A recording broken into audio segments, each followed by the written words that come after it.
Fala galera, sejam todos bem-vindos ao nosso canal. E hoje a gente vai falar um pouquinho sobre o paradoxo de Schrödinger. Eu não sei falar o nome direito, vai estar escrito aqui embaixo qual que é o nome do experimento do paradoxo aí. Mas o que importa é que esse jogo aqui foi baseado nesse paradoxo, né? Que é o jogo do gato dentro da caixa, né? O paradoxo do gato dentro da caixa. Estou falando do jogo homônimo, né? Cat in the Box. Esse jogo aqui é um joguinho de carteado de vasas, tá? Mas é uma vaza, um carteado um pouquinho diferente, tá? Porque ele não tem naipes. Todas as cartas são pretas, você define o naipe na hora que você joga. E isso torna o jogo bem diferente de todas as outras vazas que a gente tem por aí. Já adianto para vocês que eu tô apaixonado por esse jogo e eu já tô adiantando aqui minha análise. Mas no final desse vídeo eu vou falar um pouquinho mais sobre os prós e contras, o que eu vi desse jogo aqui, tá? Esse daqui é um vídeo de regras e análise, né, e review. Então primeiro eu vou mostrar para vocês os componentes, vou explicar as regras e depois eu vou dar realmente a minha opinião. Cat in the Box, ele é um jogo lançado, essa versão que eu tenho aqui, né, ele é um jogo japonês, na verdade, mas essa versão que eu tenho aqui é da Bezier Games. Ele não tem no Brasil ainda, infelizmente, e eu acho muito difícil que ele venha aqui pro Brasil, tá? Adoraria que ele viesse, para mais pessoas terem acesso a esse jogo maravilhoso, mas acho um pouco difícil que ele venha. Ele, como eu falei, é um jogo de vaza, ele joga de 2 a 5 jogadores, a partir de 14 anos, 30 minutos. Já adianto que o 30 minutos em 5 jogadores não existe, tá? Ele é bem mais do que isso. 30 minutos talvez seja em até 3 jogadores, mas acho que em 4 e 5 jogadores ele vai aí a quase uma horinha, tá, de partida. É uma vaza um pouquinho mais cabeçuda aí, então ela é um pouquinho mais demorada também. 14 anos, não sei, acho que dá pra, talvez crianças menores não tenham a malícia para jogar ele, mas dá para jogar assim com crianças menores. De 2 a 5 jogadores, na verdade ele é um jogo de 3 a 5 jogadores e tem uma variante para 2. Vou falar disso um pouquinho melhor na minha análise, do que eu achei sobre isso ou não. Por enquanto, essas são as informações técnicas do jogo. Eu tenho feito alguns vídeos falando de jogos que não foram lançados aqui no Brasil. Não é muito costume aqui do canal da gente fazer isso, né? A gente faz vídeos sobre jogos que vocês podem ter facilmente acesso, mas ultimamente eu tenho feito de alguns jogos que eu tenho gostado muito, ou de jogos que estão esgotados, ou de jogos que não foram lançados no Brasil, e eu queria a opinião de vocês, se vocês curtem esse tipo de conteúdo.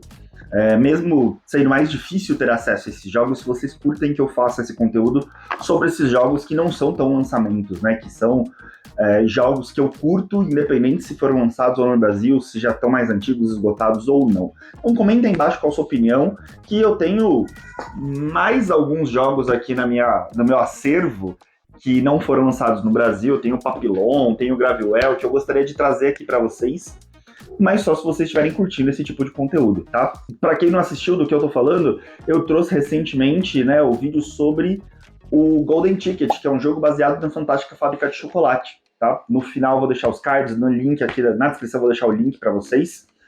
E já aproveitando, se inscreve no canal se você ainda não é inscrito, confere aí se você ainda está inscrito, né? Para que o meu conteúdo chegue para você toda vez que sair conteúdo novo. Deixa seu joinha para me ajudar a me incentivar a fazer mais conteúdos e deixa algum comentário aí para deixar esse vídeo com mais engajamento, tá bom? Então bora para as regras e depois as minhas considerações. Bom galera, vamos aprender a jogar Cat in the Box, esse jogo maravilhoso, lindíssimo. Primeiro o unboxing dele, né, que é a caixinha, é manual. Este daqui é o tabuleiro principal. Aqui você vai entregar para os jogadores as cartas padrão do jogo. E tudo certinho, né, de 1 a 9. Isso daqui é para dizer quem é o jogador inicial.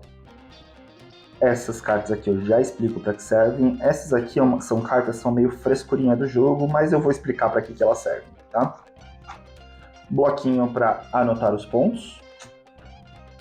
Aqui mais esses aqui, porque você vai entregar um para cada jogador. Isso daqui é a coisinha mais bonitinha desse jogo. Olha que gracinha, que fofurinha esses componentes aqui, ó, translúcidos. Então tem o planetinha, a cerejinha, não tá focando direito, a cerejinha, o formulazinha, remedinho, sei lá o que é isso, né, o Becker.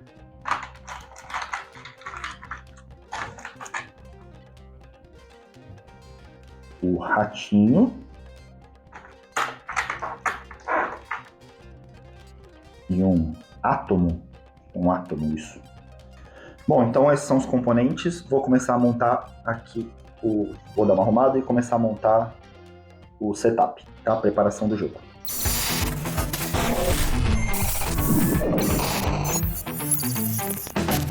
Bom, preparação do jogo.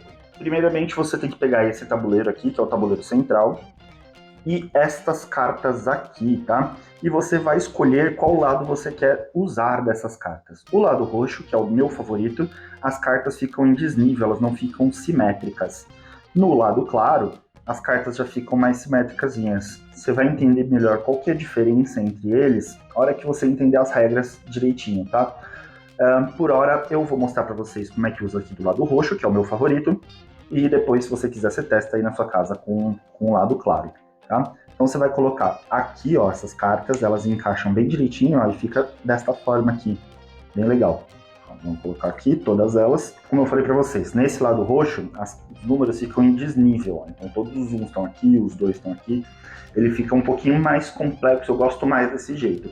Se você for jogar com o lado claro, ó, vou colocar aqui para vocês só terem uma noção, todos os números eles ficam simétricos, ok? Então, essa é a diferença.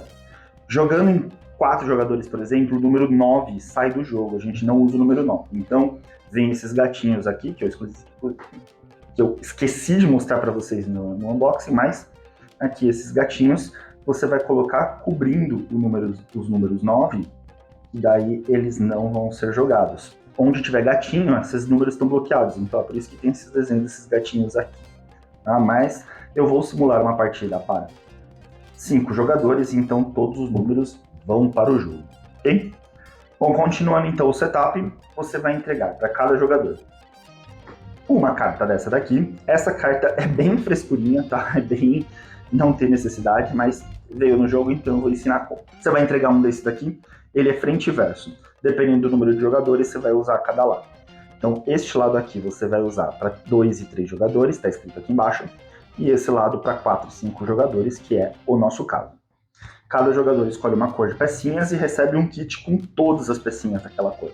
Então, ele precisa posicionar uma pecinha em cada um dos X aqui de cada uma das cores.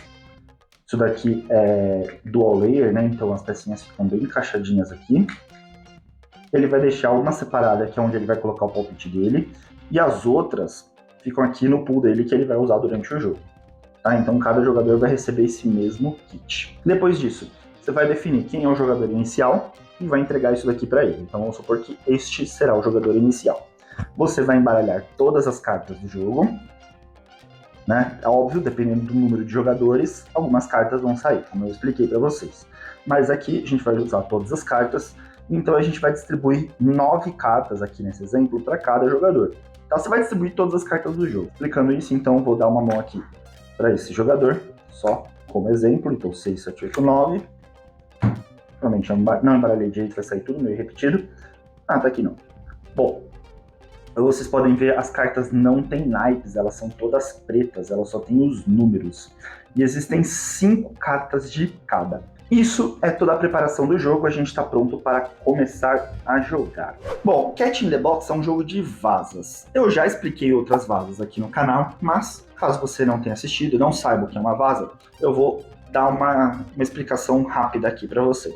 Vaza é um jogo em que você joga em turnos, cada jogador baixa uma carta da própria mão e a carta maior basicamente vence. O primeiro jogador escolhe o naipe que ele vai jogar, então todos os outros jogadores devem seguir aquele naipe. Se eles não puderem seguir aquele naipe, então eles podem jogar uma carta de outra cor. Tá? E daí a maior carta vence, geralmente a carta daquele naipe é a maior, né? Se você não conseguiu seguir aquele naipe, então você geralmente está perdendo, independente se o seu número for maior ou não. A vaza mais famosa aqui no Brasil é o truco, né? O truco é um jogo de vazas. em que a gente tem o trunfo, que é a manilha, né? E a gente vai jogando ali as cartas que a gente tem na mão. Esse jogo aqui, então, é uma vaza convencional, só que não, né? Mas, basicamente, o jogador inicial vai jogar, é uma carta, escolher o naipe, todo mundo tem que seguir. Então, daí o jogador ali da esquerda vai jogar uma carta, o jogador ali da frente vai jogar outra, o outro vai jogar outra, o outro vai jogar outra. Quem jogou a maior carta daquele naipe, né? Vamos supor que todo mundo aqui jogou a carta do mesmo naipe, o que jogou 9 jogou a maior, então ele está vencendo, ele leva todas as cartas. Não para a mão dele, ele leva para o montinho que fica de lado ali, só para saber que ele ganhou aquela vaza. Mas esse jogo não tem naipes, então como é que funciona? O jogador inicial, então, primeiro, antes de mais nada, ele precisa escolher uma carta da mão dele que ele vai descartar sem que ninguém veja, tá? Então a gente não vai usar 9 cartas na nossa mão. Das 9, a gente vai escolher uma e descartar. Então eu estou escolhendo descartar esse 8. Coloco ele virado para baixo, ninguém tá vendo. E então eu preciso dar um palpite, né? Tentar prever quantas vazas eu vou ganhar nessa partida. Olhando minha mão aqui, eu acho que eu vou ganhar 2 vazas. Então aqui você vai pegar uma das suas pecinhas e coloca aqui número 2, dizendo que você vai ganhar 2 vazas, né? Você vai ganhar 2 rodadinhas. Então, no sentido horário, o jogador aqui da esquerda, né, vai fazer a mesma coisa. Ele vai descartar uma carta fechada e vai prever quantas vazas ele vai ganhar. O próximo jogador, o próximo, e assim, que todo mundo tiver feito isso, a gente começa a jogar. A gente bota essas cartinhas de lado e começa efetivamente a jogar. Então eu, como jogador inicial, eu vou poder escolher o naipe que eu quiser e jogar aquela carta dizendo que é lá daquele naipe. Menos o vermelho, tá? O vermelho é o naipe trunfo. Ele é o naipe que vence qualquer outro naipe, independente do valor. Então eu não posso abrir com o vermelho, a menos que alguém já tenha jogado alguma carta vermelha. Vou chegar lá, vou explicar. Eu vou jogar esse 5 falando que ele é um 5 azul. Então, eu jogo o 5 no centro da mesa e coloco minha pecinha aqui no 5 azul. A partir desse momento, eu travei o 5 azul. Ninguém mais pode jogar, porque não existem 2 cartas iguais no baralho. Então, se eu estou dizendo que aquele 5 é um 5 azul, ele é um 5 azul, ninguém mais tem 5 azul na mão. Mesmo que outras pessoas tenham 5 delas é de qualquer outro naipe. A partir do momento que eu defini que azul é o naipe da vez, todos os outros jogadores têm que jogar azul. Tá? Então, vamos supor, o jogador aqui da minha esquerda, ele joga um 2, dizendo que é um 2 azul. Então ele vai lá e trava o 2. O outro jogador, ele vai jogar um 3, dizendo que é um 3 azul. Então ele vai lá e trava o 3. Meu 5 ainda tá ganhando, porque ele é a maior carta deste naipe. O próximo jogador vai lá e joga um 6, falando que é um 6 azul. Então o 6 azul está ganhando. O último jogador vai lá e joga o 9 dele, falando que é um 9 azul. Quem ganhou foi o 9 azul. Então, o 9 azul, jogador aqui do Ratinho Roxo, ele pega todas essas cartas, ele ganhou a primeira vaza e coloca de ladinho ali para ele, sinalizando que ele já ganhou uma vaza. A partir desse momento, esse jogador aqui da direita, ele é o jogador que vai começar a próxima, ele vai escolher o naipe da próxima.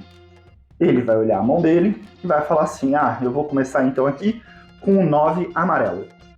Ele vai lá, coloca o ratinho dele no 9 amarelo. Em teoria, ele tá ganhando, certo? Ele tá dizendo que ele tem ali o 9 amarelo, não tem nenhuma outra carta, nenhum outro número no amarelo que supere aquilo.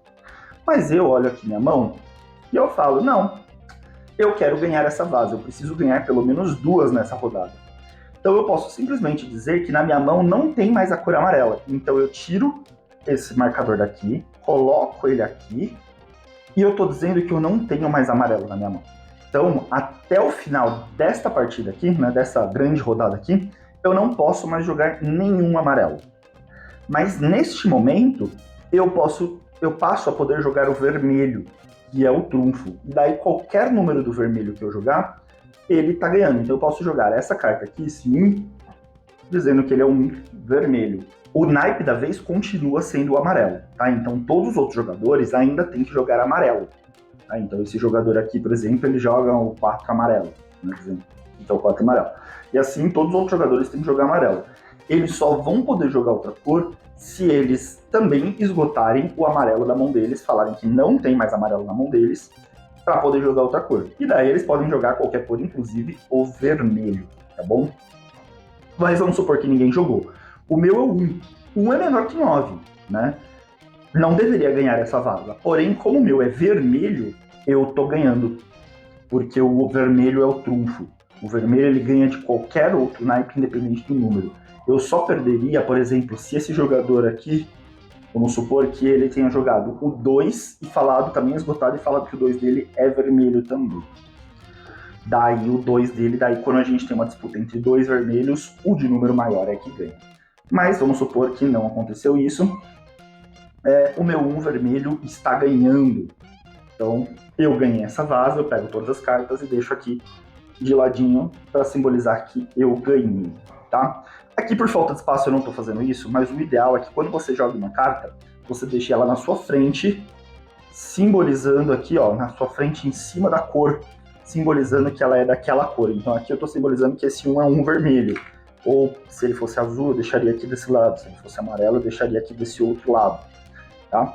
É que por falta de espaço aqui na câmera, eu não estou fazendo isso, mas façam dessa forma para que todo mundo tenha facilidade de ler a mesa, okay? Facilidade de saber qual que é o valor que cada um jogou. Só depois que todo mundo tiver jogado, daí quem ganhou a vaza pega todas as cartas. Bom, então nesse exemplo aqui, eu esgotei meu amarelo, joguei o vermelho, e daí eu fiquei livre para poder jogar o vermelho.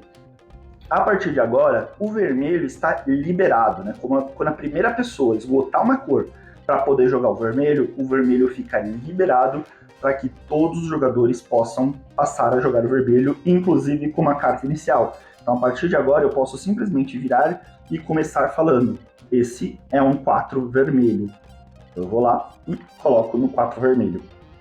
Ok? Inclusive, se eu começar com vermelho, todos os outros jogadores devem jogar vermelho. Então, esse jogador aqui, obrigatoriamente, teria que jogar o 2 vermelho, a menos que ele diga que não tem vermelho. O outro jogador vai lá e joga o 7 vermelho.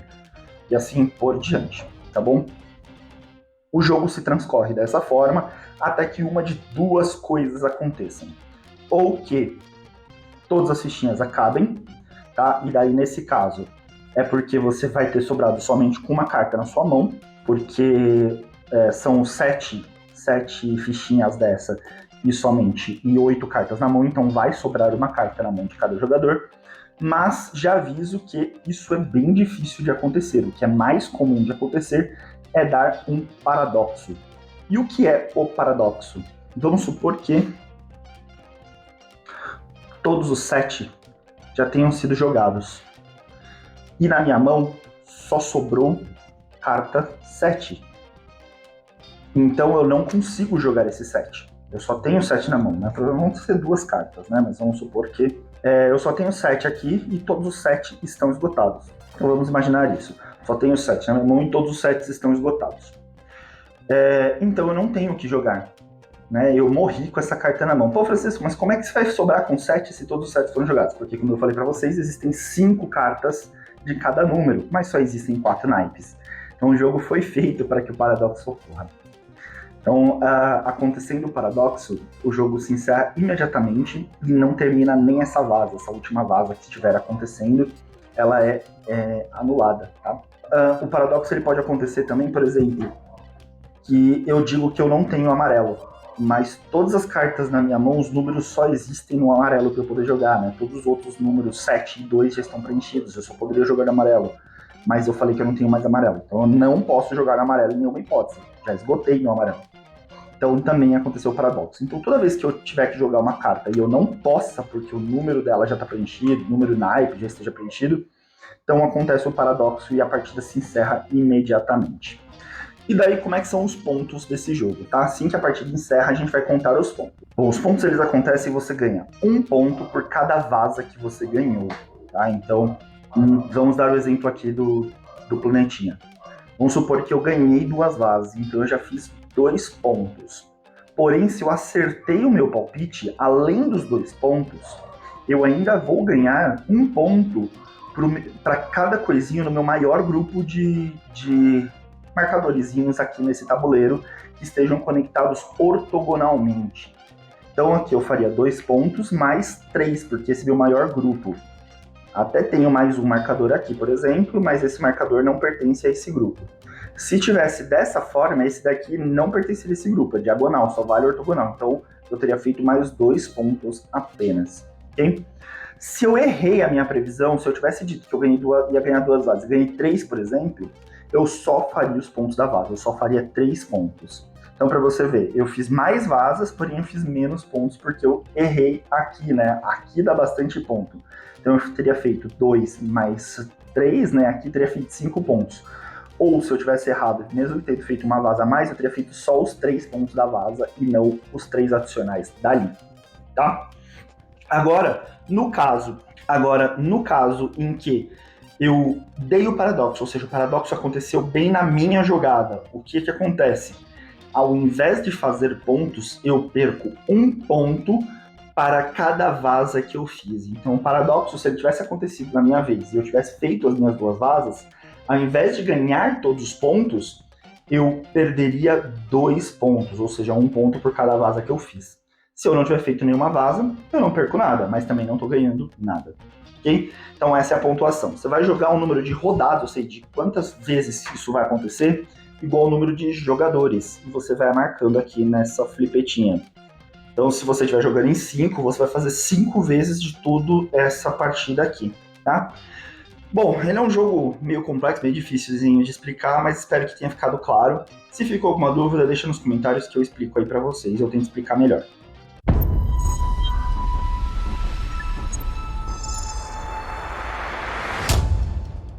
Bom, gente, opiniões sobre Cat in the Box. Esse joguinho aqui de caixinha pequena, mas que aqui dentro tem um jogão fácil de regras, mas assim, com muita estratégia ali para você jogar, né? Falando sobre componentes e beleza desse jogo, né? A arte e componentes desse jogo.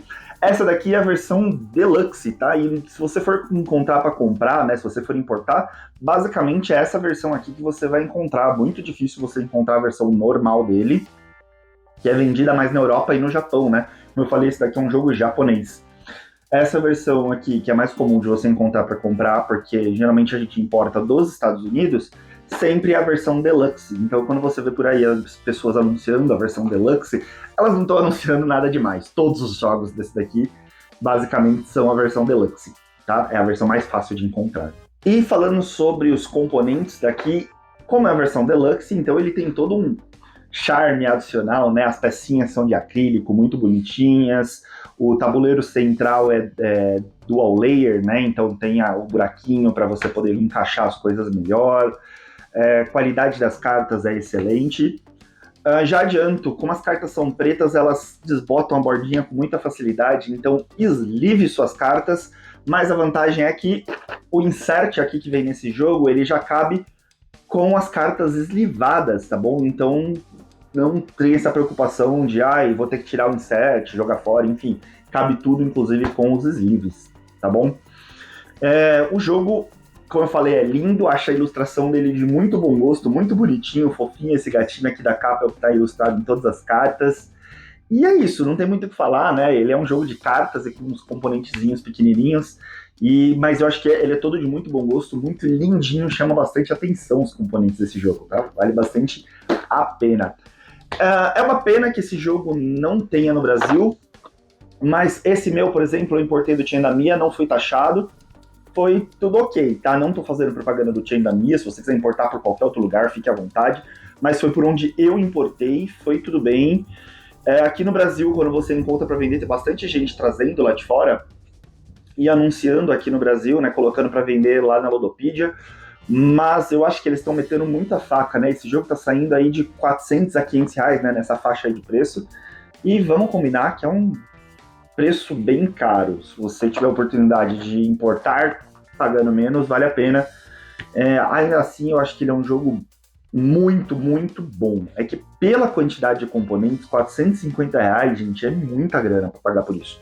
Mas, ainda assim, se você tiver a oportunidade, conheça o jogo antes de comprar, antes de desembolsar essa grana, ou mesmo se for importar, o ideal é tente jogar o jogo antes, tá? Pegar emprestado, ver em algum lugar que tenha, que vale muito a pena. Falando aí sobre a complexidade desse jogo, eu acho que ele é um jogo que ele demora pelo menos uma rodada ali para todo mundo entender. as regras até que são simples, mas a primeira rodada, de todo mundo que estiver jogando a primeira vez, vai ser aquela rodada esquisita, porque ninguém entendeu ainda a malícia do jogo. Principalmente a questão do paradoxo, ele precisa dar o paradoxo uma vez para que as pessoas entendam como é que esse paradoxo funciona, como é que pode dar o paradoxo ou não. Enfim, ele é um jogo que tem uma complexidadezinha ali, ele não é uma vazinha tão simples, tá? Ele pega ali elementos do Wizard, né? Que você tem que prever ali a sua vaza, mas em vez de você ser punitivo, se você não acertar a sua previsão, você perde pontos. Nesse daqui ele só faz com que você não ganhe mais pontos, né? Você ganharia um bônus ali no tabuleirinho se você acertar a previsão, né? O que faz com que você perca pontos, na verdade, é se você der o paradoxo na sua mão, né? Daí é complicado. Mas o fato de você ter que prever a quantidade ali de vazas que você vai levar ou não faz com que o jogo tem um sabor diferente ali, porque você vai querer, ao mesmo tempo, você vai querer acertar o número de vazas que você vai fazer para poder fazer o bônus. Em alguns momentos você vai querer errar porque você vai querer tentar dar o paradoxo para algum outro jogador ou tentar interromper para algum outro jogador parar de fazer pontos, enfim. Ele é um jogo que tem muita coisa ali, muita estratégia ali envolvida. Vale a pena você explorar várias estratégias ali nele, então por isso eu classifico ele como uma vaza um degrau a mais. Ele não é tão simples ali, eu não apresentaria para quem nunca jogou nenhuma vaza. Tá? Eu colocaria algumas vazas mais simples ali antes, tá? A interação entre os jogadores é constante, porque o tempo todo, não é que você interage diretamente com eles, mas você tem que estar ligado o tempo todo no que cada um está jogando, para que você tente prever o que está na mão, ler o que está na mão dos outros jogadores na hora de jogar as cartas, e você tentar fazer a sua estratégia do que você vai jogar em que momento, né? E o que naipe você vai esgotar em que momento. Então, vale a pena você estar atento ao que os outros jogadores estão fazendo o tempo todo, por isso eu acho que a interação é bem alta deles, mas não é aquela interação direta de você interfere no jogo do outro jogador diretamente. Sobre sorte, bom, como todo jogo de carteado, né, pode ter uma sorte ali na distribuição das cartas, mas nesse daqui eu acho que por você poder escolher o naipe que você vai usar ou não, né, em que momento você vai fazer, eu acho que mitiga muito a sorte. Acho que de todas as vazas que eu já joguei na minha vida, e foram bastante, essa daqui é a que menos tem sorte envolvida, porque você não tem naipe nenhum na sua mão, você escolhe o naipe que você tem na sua mão ou não, né? Se você vai ter cartas altas ou não na sua mão, isso, de certa forma, muito pouco interfere, mas eu acho muito difícil que você não tenha pelo menos umas 2 cartas altas entre todas as que estão na sua mão para tentar fazer ou não as vazas. Lembrando que fazer ou não as vazas não é o principal, né? Ganhar todas as vazas não é o principal desse jogo. Pode ter partida em que você vai dizer que você vai ganhar uma vaza só e lutar para que você ganhe uma só e esqueça todo o resto, porque você vai fazer mais pontos ali no meio. Então, eu acho que a sorte nesse jogo aqui é o de menos, é muito pouco. Então, ele é um jogo aqui de vaza para jogadores exigentes que não curtem sorte no jogo. E, bom, a rejogabilidade desse jogo eu acho que é incrível. Você tem muitas estratégias diferentes para fazer e cada jogada de forma com que seus oponentes estão fazendo vai mudar a forma com que você está jogando. Então eu acho que, embora seja o mesmo jogo toda a partida, as pessoas vão reagindo de formas diferentes e principalmente as suas mãos diferentes. Acho que ele é um jogo que vai muitas vezes para a mesa facilmente. Ele é um jogo que se paga com facilidade porque você vai rejogar ele muitas vezes. Na minha opinião, ele é um jogo muito rejogável, tá? E acho que já ficou bem claro que eu adorei o jogo, então minha diversão com esse jogo é máxima. Eu me diverti muito. Para mim é um grande destaque, vale muito a pena. É um must have, é um must conheça, né? Todo mundo que curte carteado e curte jogo de vazas deveria, ao mínimo, conhecer esse jogo, tá? Eu não gosto de falar que vocês devem ter esse jogo, porque acho que ter é muito particular de cada um, né? Vai muito do dinheiro que você está disposto a gastar ou não, mas conhecer vale muito a pena. Bom, contras, né? Só para dizer que esse jogo não tem só prós, né? Que não tem só coisas boas. Qual é o contra dele, na minha opinião? 2 jogadores putz, esquece. Não é um jogo para 2 jogadores, não curto muito ele para 2, até porque ele é uma variante para 2. Eu acho que esse jogo ele fica melhor com mais pessoas na mesa. E embora ele jogue até 5, eu não curti muito ele em 5 jogadores, que eu achei que ficou demorado demais, tiveram rodadas demais, porque você joga uma rodada por jogador, né, que tiver na mesa. Então você vai jogar 5 rodadas, grandes rodadas, e daí eu acho que já fica longo demais para um jogo de vaza. Daí já fica esticado demais. Eu acho que 3 e 4 jogadores é o número ideal para esse jogo. Então, para mim, esse é um defeito dele, né? Que é o fato de para 4 jogadores, para 5 jogadores, 2 e 5 jogadores, ele não funciona tão bem. Jogue ele para 3 e 4 e seja feliz. Se você discorda de mim, já jogou ele em 5 e gostou muito, 2 e gostou muito, coloca aí nos comentários e me diga qual foi o motivo, o que você fez, o que fez gostar. Mas eu achei que em 2 ele fica fraco e em 5 ele fica esticado demais, tá? Então esse pra mim é um contra. Outro contra, as cartas serem pretas, né, com a borda preta, então desgasta muito, tem a necessidade de usar sleeve, porque ele é um jogo caro, né? Diferente, sei lá, de uma vasinha da Paper Games, por exemplo, que você compra baratinho, esse daqui é um jogo caro, né? Então, não acho. Acho que você precisa colocar sleeve aí nele, mas como eu falei, cabe na caixa com sleeve. De resto, não tenho muito o que falar aí dos meus contras. Só jogue, vale muito a pena. E até o próximo vídeo, galera. Até mais.